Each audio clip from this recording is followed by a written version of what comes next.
بسم الله الرحمن الرحيم. الدرس الثامن: الكتابة الحرة. هذه أيضا تدريبات، ولكن المطلوب من كل واحد الكتابة الحرة، يعني كل واحد يعطى حرية تامة في حل هذه التدريبات. متى زرت المكتبة آخر مرة؟ هذا هو السؤال. متى زرت المكتبة آخر مرة؟ فكل واحد يعني حر في الإجابة. مثلا أحدكم يقول أنا زرتها قبل سنة، أنا زرتها قبل شهر، أنا زرتها قبل 20 يوما.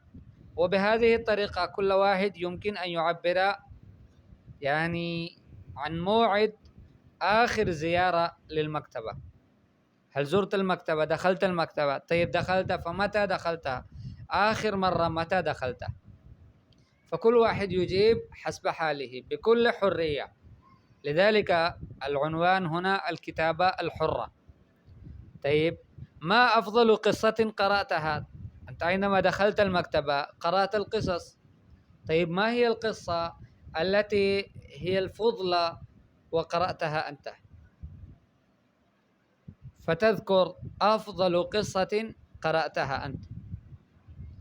طيب، الإنسان عندما يقرأ القصة وهي تكون أفضل قصة بالنسبة إليه، فلا شك أنه يذكر منها بعض الأحداث، يعني يبقى في دماغه وفي ذهنه بعض الصور، بعض الأطراف من تلك القصة. فأذكر بعض أحداث هذه القصة، بعض أحداث هذه القصة. ماذا كان في تلك القصة؟ مثلا قصة موسى عليه الصلاة والسلام أفضل قصة، فكل من يسمعها أو يقرأها يكون في ذهنه بعض الأحداث منها، أنه كان يقتل قبله الأولاد، ثم بعد ذلك عندما ولد فأمه ألقته في البحر في اليم، ثم التقطه آل فرعون وكان يتربى في بيت فرعون ومثل هذا، ثم قتل رجل من آل فرعون، ثم ذهب إلى المدين، هاجر. فكل هذه يعني أحداث التي الإنسان عندما يقرأ أي قصة يذكر منها بعض الأشياء. فالسؤال أنت أذكر بعض أحداث تلك القصة، هذه القصة التي قرأتها. طيب، والسؤال الموالي: كم وقتا خصصته للمكتبة؟ في كل يوم كم وقتا تعطيه لقراءة الكتب؟ أنت عندما تدخل المكتبة أو أنت يعني خصصت مثلا هذه السنة لتتخصص أو تتعلم اللغة العربية مثلا، فأنت كم وقتا خصصت للكتابة حتى تقرأ فيها شيئا؟ المكتبة يعني مكان كتب الذي يعني يقرأ فيه، فأنت كم وقتا خصصته للمكتبة؟ تجيب عن هذا السؤال. طيب، اكتب بعض الفوائد اللغوية التي سجلتها أثناء دخولك في المكتبة. أنت دخلت المكتبة، أخذت الكتب، تقلب صفحاتها. أثناء تقلبك لصفحات الكتب أنت سجلت ودونت معك في السجل بعض الفوائد اللغوية التي أنت يعني كلمات جديدة وجدتها، أو كانت يعني من حيث اللغة بعض الكلمات التي يعني تنفعك أنت سجلتها عندك. فما هي تلك الكلمات حتى نستفيد جميعا منها؟ أنت اذكرها. طيب، والسؤال الأخير: حرر بعض فوائد القراءة والمطالعة. القراءة، ما هي فوائد القراءة؟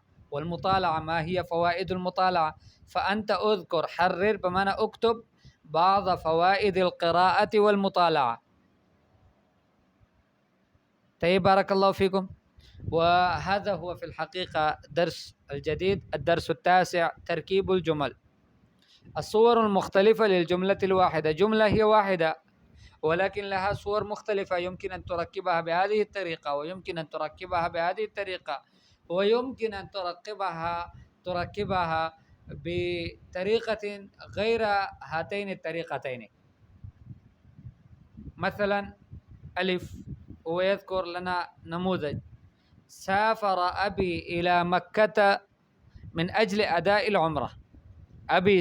سافر أبي إلى مكة، ولكن لماذا؟ من أجل أداء العمرة. طيب، يمكنك أن تقول نفس الكلام: من أجل أداء العمرة سافر أبي إلى مكة. جيد. وبطريقة ثالثة يمكنك أن تقول: أبي سافر إلى مكة من أجل أداء العمرة. فبهذه الطرق الثلاثة يمكن الصور المختلفة يمكنك أن تستعمل جملة واحدة التي تؤدي معنى كذلك واحدا. انسج على منوال النموذج.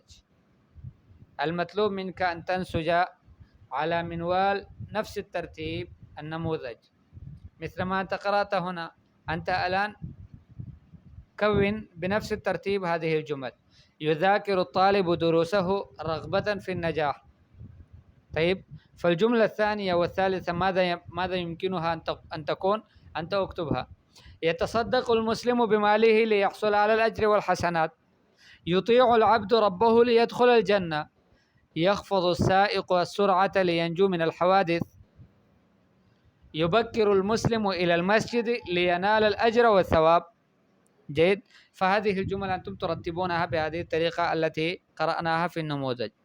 طيب، كون 10 جمل ثم حولها إلى صور مختلفة. هذا يعني هذا يكون من عندك.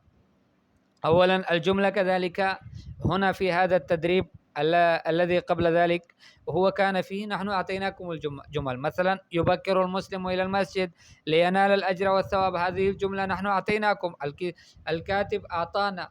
الآن نحن كنا مكلفين أن نكون جملتان ونغير نفس الجملة فيها، يعني نكتبها بصور مختلفة.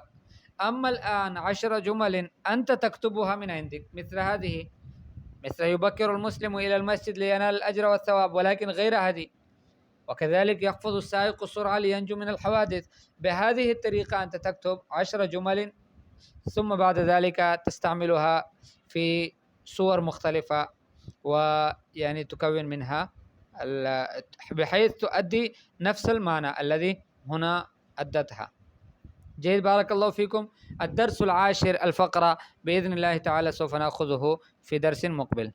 الآن لعل بعض الطالبات وبعض الطلبة ما يصعب عليهم فهم شرح الدرس بالعربية، لذلك يعني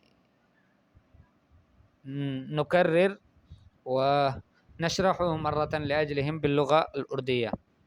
ولكن أنا أرى أن هذا الاستمرار يكون فقط إلى عيد الأضحى تقريبا، أو نقول إلى الفترة الأولى، ثم في الفترة الثانية ضروري أن يعودوا أنفسهم على فهم اللغة العربية بحيث لا نضطر إلى شرح أي شيء في الكتاب أو من الدروس باللغة الأردية.